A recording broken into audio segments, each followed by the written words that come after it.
Polisi berhasil mengungkap dua pelaku pengeboman gereja Katedral Makassar, Sulawesi Selatan minggu kemarin. Dari hasil pemeriksaan DNA dan juga penyelidikan, pelaku serangan bom itu diketahui merupakan pasutri berinisial L dan YSF. Keduanya diketahui tewas di lokasi kejadian. Kapolri Jenderal Polisi Listio Sigit Prabowo menyatakan, sebelum melakukan aksinya, pelaku L sudah menuliskan surat wasiat pada orang tuanya. Kedua pelaku juga tergabung dalam Jamaah Ansarud Daulah atau JAD Kajian Villa Mutiara yang melakukan doktrin, mengajak jihad, dan juga membeli bahan-bahan peledak. Listio juga menyatakan sebelum melakukan aksi teror, YSF dan L dinikahkan Risaldi, salah satu tersangka teror. Beberapa bulan yang lalu, tepatnya 6 bulan, dinikahkan oleh Risaldi yang beberapa waktu lalu telah ditangkap di bulan Januari. Risaldi dan Zulfikarni adalah kelompok JAD yang memiliki keterkaitan dengan peristiwa pengeboman di gereja Katedral dulu di Binjai pada tahun 2018. Kemudian perkembangan dari peristiwa kejadian bom yang terjadi kemarin, maka sampai dengan hari ini kita sudah mengamankan kurang lebih 4 orang tersangka, yaitu saudara AS, kemudian SAS, NR, dan AA. Sementara itu, Badan Nasional Penanggulangan Terorisme BNPT akan berkoordinasi dengan berbagai pihak untuk mengetahui dan mengungkap pendanaan pelaku terorisme kelompok JAD. Bermacam-macam kalau pendanaan itu bisa dari sumber-sumber pihak yang tidak bertanggung jawab yang mendukung tindakan-tindakan mereka, bisa di antara mereka mengumpulkan dana sendiri yang menurut mereka untuk kegiatan amaliyah. Jadi keterkaitan dengan pendanaan, kita punya Undang-Undang Nomor 12 Tahun 2013 tentang pendanaan terorisme. Kita bisa juga nantinya bekerja sama dengan PPATK untuk menelusuri ya. Aksi teror yang dilakukan Jamaah Ansarud Daulah bukan kali ini saja, tetapi sudah berulang kali. Sebelumnya, bom meledak di Jalan MH Tamrin, Jakarta Pusat, 14 Januari 2016. 4 pelaku tewas dan puluhan lainnya terluka. Bom molotov di Gereja Oikumene Samarinda, 13 November 2016, 4 anak-anak jemaat terluka. Ledakan bom Panci Bandung, 27 Februari 2017, tidak ada korban jiwa, tetapi pelaku tewas disergap. Bom Kampung Melayu, 24 Mei 2017, 2 pelaku tewas dan 3 polisi gugur. Masih di tahun yang sama, terjadi penyerangan polisi di Polda Sumatera Utara, 25 Juni 2017, 1 orang polisi gugur. Penembakan polisi NTB, 11 September 2017. Selanjutnya, 3 gereja di Surabaya juga menjadi sasaran bom pada 13 dan 14 Mei 2018. 10 orang tewas dan puluhan lainnya terluka. JAD juga mendalangi penusukan Wiranto 10 Oktober 2019. Dan terakhir, bom gereja Katedral Makassar minggu kemarin. 2 pelaku pasutri tewas dan belasan lainnya terluka.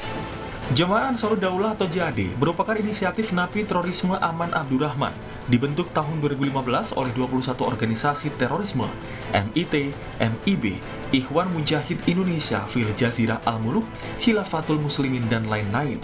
JAD juga berafiliasi dengan ISIS dan sering menggandeng organisasi teror lain seperti JAT. Tujuan Jamaah Ansarud Daulah adalah mendukung daulah Islamiyah yang ada di Suriah dengan melakukan kegiatan penyebaran dakwah khilafah, melaksanakan hijrah, dan berjihad. Apapun alasannya, segala bentuk terorisme tidak bisa dibenarkan. Butuh peran semua pihak, termasuk pemerintah dan masyarakat, untuk mencegah masuknya ideologi radikalisme yang berpotensi terjadinya aksi terorisme. Tim Liputan, Kompas TV.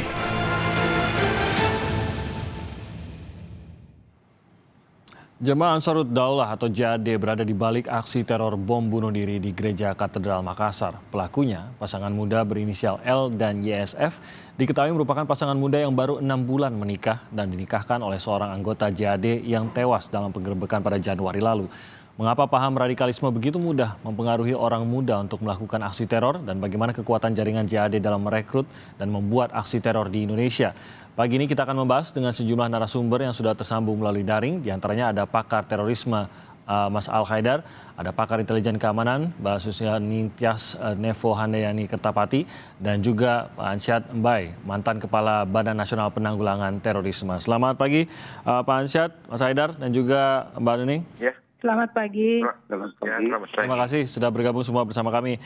Saya mau analisa dari Bapak Ibu sekalian dulu untuk melihat perkembangannya, karena kita melihat aksi berlangsung pada hari Minggu, diketahui sudah identitasnya dan bahkan sudah ada beberapa penggerebekan yang berlangsung kemarin yang kita lihat yang dilakukan oleh kepolisian. Nah, sebenarnya kalau dilihat dari data yang sudah dikumpulkan atau informasi yang sudah dikumpulkan oleh kepolisian, ternyata pelaku bom ini masih dalam satu jaringan dengan mereka yang sudah digerebek pada Januari lalu sebenarnya. Mengapa tidak sampai bisa dicegah padahal sebenarnya jaringannya sudah terungkap. Nah, ini mungkin boleh dimulai dari Pak Ansyad Mbai. Apa analisa Anda mengenai hal ini? Silakan, Pak. Iya. Kita tahu bulan Januari sudah ada penangkapan kelompok ini, dan dari kelompok ini ya ternyata masih ada yang tersisa. Itulah pelaku yang sekarang ini. Ya, dalam penangkapan teroris ya begitu, kita berhadapan dengan ini clandestine ya. Clandestine. Ya, mereka tidak berada di satu tempat bersama-sama, mereka tidak punya kantor, tidak ada pelang nama kantornya di situ. Dicari orang per orang. Itu seperti mencari jarum di jerami itu. Jadi itu ya satu hal yang biasa, penangkapan teroris. Ya belum ada penangkapan satu teroris, satu kelompok itu 100% semuanya terjaring. Pasti ada sisanya. Oke, baik. Saya mau tahu analisa dari Mbak Susiani Tias. Silakan, Mbak. Iya, baik. Bagaimanapun yang namanya terorisme itu kita harus kutuk bersama ya. Tetapi dalam hal ini sebaiknya aparat keamanan itu harus bisa membaca penetrasi dari ideologi yang dinormalisasikan sehingga menciptakan enabling environment. Sehingga terasa itu sebagai suatu hal yang normal yang bisa terjadi di mana saja. Jadi apapun itu selnya, bisa terputus, bisa itu ada kesinambungan atau lone wolf, tetap saja hal itu harus menjadi satu prediksi yang ada di dalam analisa intelijen, sehingga kita bisa mengetahui juga dengan pasti. Seperti tadi barusan Pak Ansyad mengatakan bahwa itu seperti mengurai jerami lah ya, memang tidak mudah di dalam hal ini. Oleh karenanya betul-betul aparat keamanan bila ada kejadian seperti ini harus segera dapat memastikan melalui satu pemahaman apakah ada penetrasi ideologi. Lalu kemudian yang kedua, menurut pandangan saya secara kognitif itu harus hati-hati untuk menyampaikan kepada publik. Kemarin saya mendengar bahwa seluruhnya mengatakan tidak ada kaitannya dengan agama. Tetapi kan kalau kita melihat bahwa apa yang tersiaran itu yang ada di dalam siaran-siaran TV, kita melihat bahwa orang yang melakukan itu menggunakan hijab dan lain sebagainya ya. Kita tidak mengatakan itu ada kaitannya dengan agama, tetapi itu harus ada satu analisa yang disampaikan sehingga secara kognitif orang meyakini bahwa itu tidak ada kaitannya dengan agama. Dan hal yang lain yang perlu saya sampaikan adalah ketika kita menganalisa suatu kejadian terorisme, tentu kita tidak boleh tanpa menyisakan bahwa itu ada probabilitas masalah politik, ekonomi, sosial, mungkin juga budaya. Makanya kalau ada langsung kan dapat disimpulkan kemarin Kepala BNPT kan menyampaikan bahwa ini adalah jamaah Ansarud Daulah ya dengan segala ciri-cirinya. Tetapi saya berharap tetap bahwa itu harus tersisa analisa. Kemungkinan ada unsur-unsur itu yang tadi saya sebutkan. Dan itu semua harus dimasukkan menjadi faktor yang bisa menentukan. Di dalam full bucket, pengumpulan bahan keterangan di dalam proses intelijen. Oke, Mas Al-Haidar, silakan dari analisa Anda sendiri bagaimana perkembangannya sejauh ini? Ya, benar sekali seperti yang dibilang oleh Pak Ansad bahwa tidak mudah ya sebenarnya menangkap teroris itu karena selain sangat licin ya juga berada di lokasi-lokasi yang terpisah-pisah dan kebanyakan dari mereka itu memang clandestine ya. Jadi tidak mereka sudah dengan kesadaran penuh untuk menyembunyikan dirinya. Jadi interaksi satu dengan lain ini tidak langsung ada ya Pak. Misalkan saja komunikasi, mungkin dicek nomor-nomor apa saja yang dihubungi. Itu memang tidak ada antara simpatisan JAD ini atau bagaimana? Ada. Komunikasi mereka ada dengan telepon, dengan WhatsApp ataupun dengan Telegram ya. Tapi pada saat-saat tertentu mereka juga sadar bahwa kalau mereka menghidupkan terus-menerus sinyal HP mereka, itu akan mudah terdeteksi. Jadi mereka lebih sering mematikan dan hanya aktif pada saat-saat tertentu saja kalau ketemu dengan WiFi ya. Jadi mereka baru mengaktifkan. Jadi kadang-kadang tidak hanya problemnya pada keuangan mereka, karena keuangan mereka kadang-kadang cukup banyak karena untuk sebuah operasi itu seperti bom Makassar itu untuk sebuah operasi itu memang membutuhkan dana yang cukup besar. Jadi mereka mendapatkan pendanaan itu dari berbagai kalangan, dari berbagai jaringan jamaah. Nah ini yang menarik sebenarnya kalau saya kembali ke Pak Ansyad, ini kan tadi baru saja Mas Al-Haidar menggambarkan ada banyak kebutuhan, salah satunya juga mengenai keuangan, kesiapan maupun hal-hal teknis yang harus dikuasai. Kalau tadi kita dari kepolisian mengatakan bahwa sudah ada penggerebekan dan sebenarnya cukup banyak yang digerebek dari jaringan ini pada bulan Januari lalu. Tapi ternyata dalam hitungan beberapa bulan saja sudah bisa melakukan serangan seperti ini. Tidakkah ini juga menunjukkan bagaimana kadar kesiapan dari JAD untuk melakukan serangan, bagaimana kadar kekuatan baik itu pendanaan maupun hal-hal teknis atau benda-benda teknis yang mereka miliki untuk kesiapan mereka melakukan serangan. Ini kan menggambarkan hal seperti itu Pak. Sudah digerebek pun, sudah banyak yang ditangkap pun ternyata masih bisa melakukan serangan, Pak Ansyad. Ya, baik. Ini sebetulnya yang harus kita fokus bicara di sini ya. Sekarang ini tertangkap. Ya kalau di lapangan itu pelaku lapangan sekarang ini ya selesai Makassar itu. Tetapi tidak ada jaminan tidak terulang. Akan terulang. Kenapa terulang? Itu benar yang dikatakan Bu Nuning tadi. Masalah penetrasi ideologi. Ingat, terorisme itu adalah kejahatan atau kekerasan bermotif politik dan ideologi. Politiknya itu tujuannya adalah ya mau khilafah itu. Ideologinya, nah ini kita masuk pembicaraan yang sensitif sini ya. Ada pernyataan bahwa ini tidak ada kaitan dengan agama. Kalau dalam pengertian kaitan agama bahwa ajaran agama tidak membenarkan terorisme itu benar.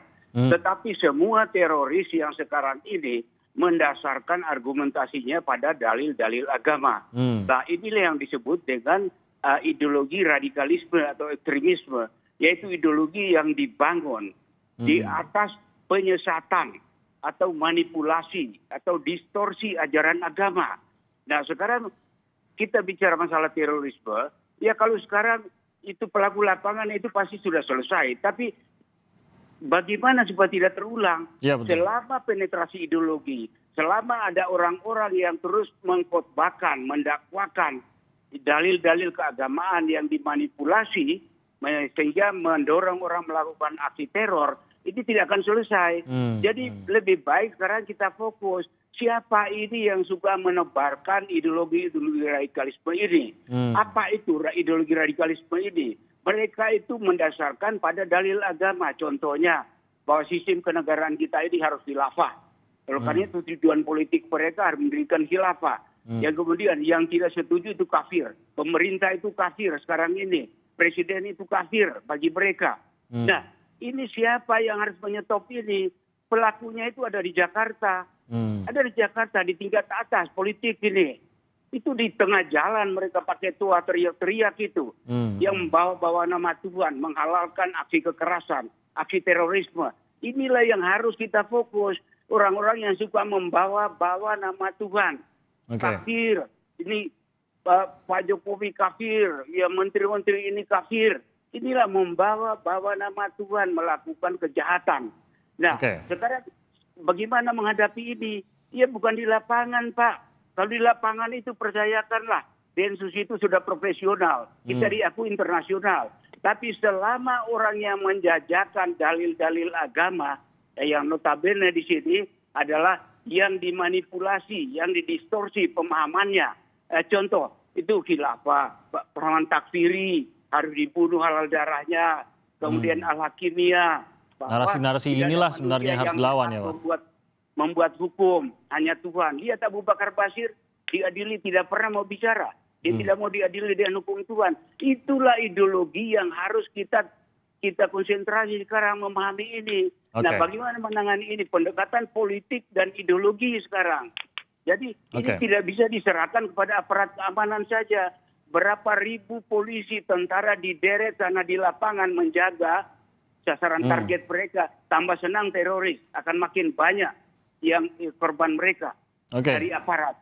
Tapi ini masalah ideologi ini sekarang yang harus kita fokus negara ini. Kita harus tegas ini terhadap orang-orang yang menyebarkan ini. Kan sudah ada itu ormas-ormas yang dibubarkan. Tapi sampai sekarang masih terus berkuar-kuar itu. Inilah yang harus target kita. Oke, baik.